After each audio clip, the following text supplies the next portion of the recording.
My name is Luca, and it's time for you to get some rest.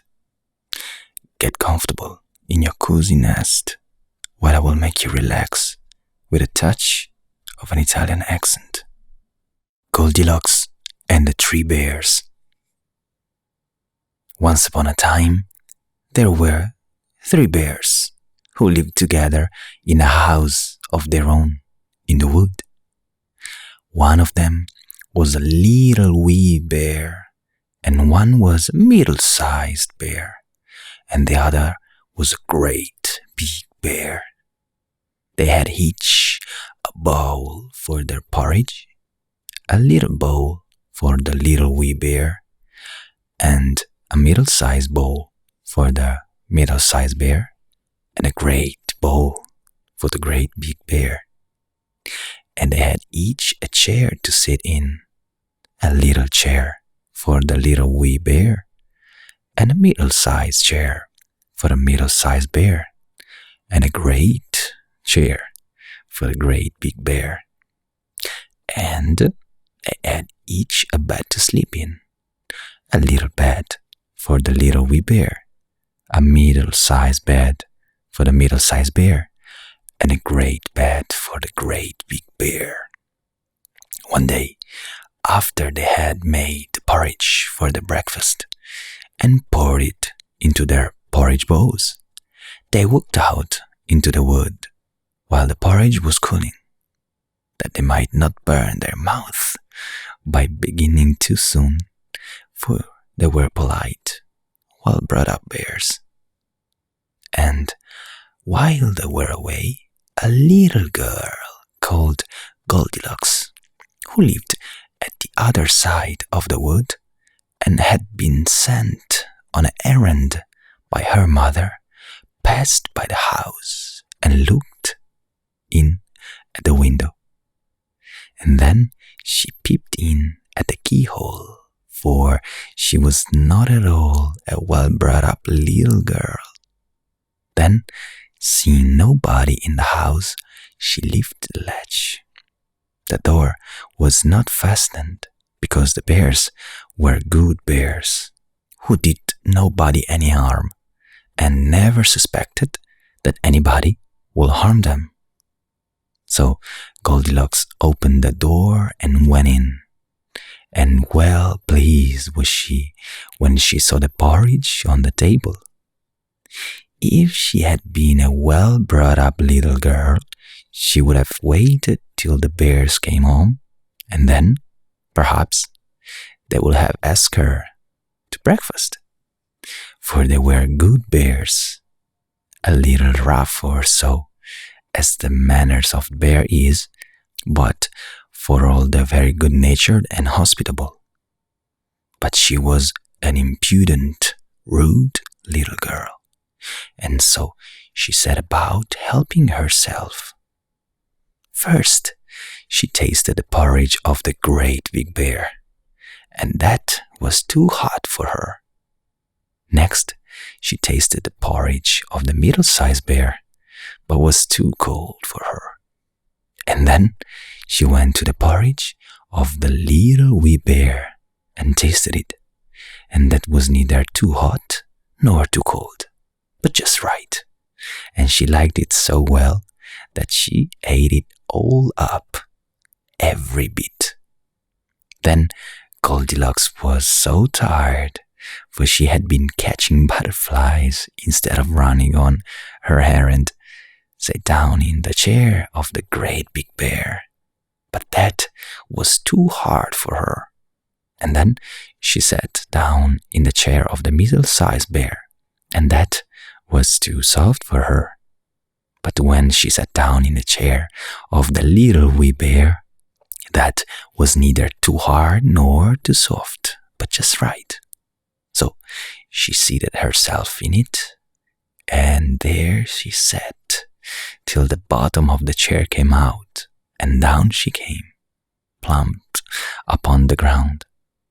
And that made her very cross, for she was a bad-tempered little girl.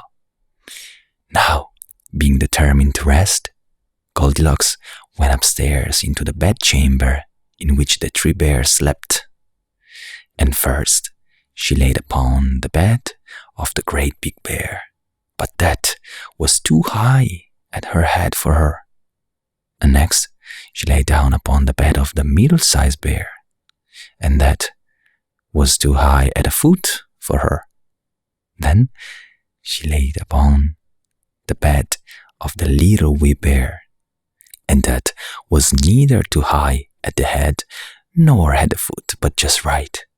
So she covered herself up comfortably and lay there till she fell fast asleep.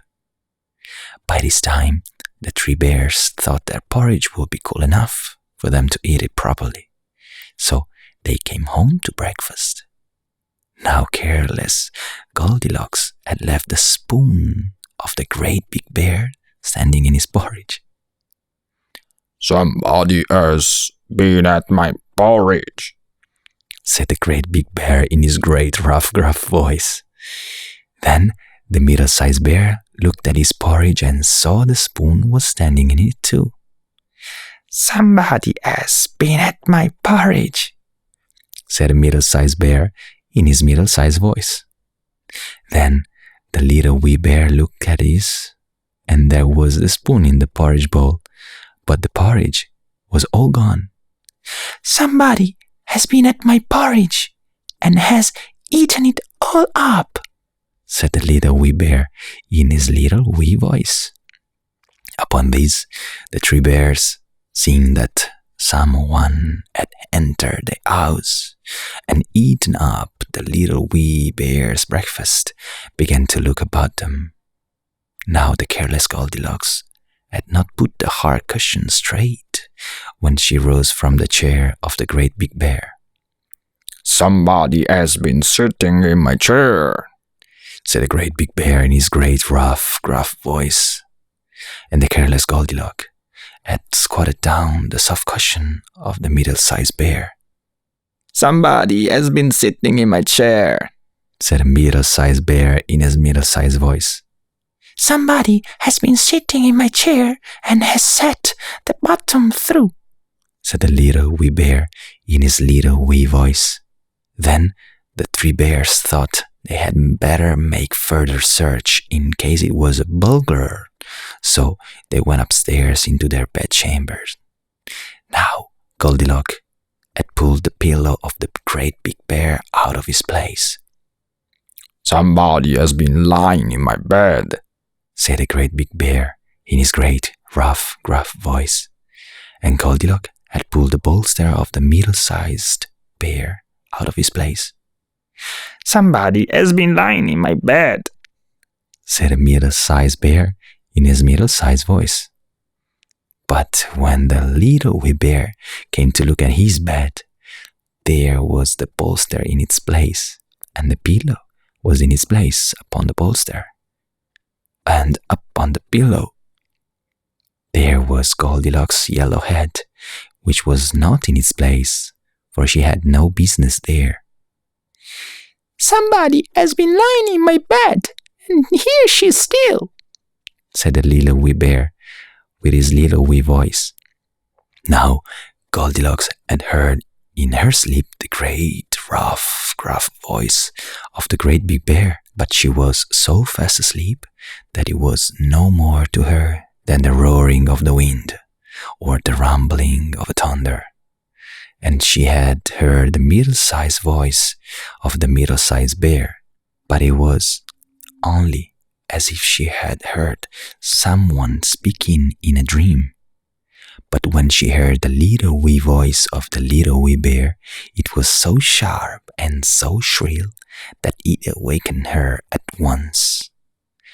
Up she started, and when she saw the three bears on one side of the bed, she tumbled herself out of the other and ran to the window. Now the window was open because the bears, like good tidy bears as they were, always opened their bedchamber window when they got up in the morning. So naughty, frightened little Goldilocks jumped, and whether she broke her neck in the fall or ran into the wood and was lost there, or found her way out of the wood and got whipped for being a bad girl and playing truant, no one can say. But the 3 bears never saw anything more of her. And this is the end of the story. Buonanotte.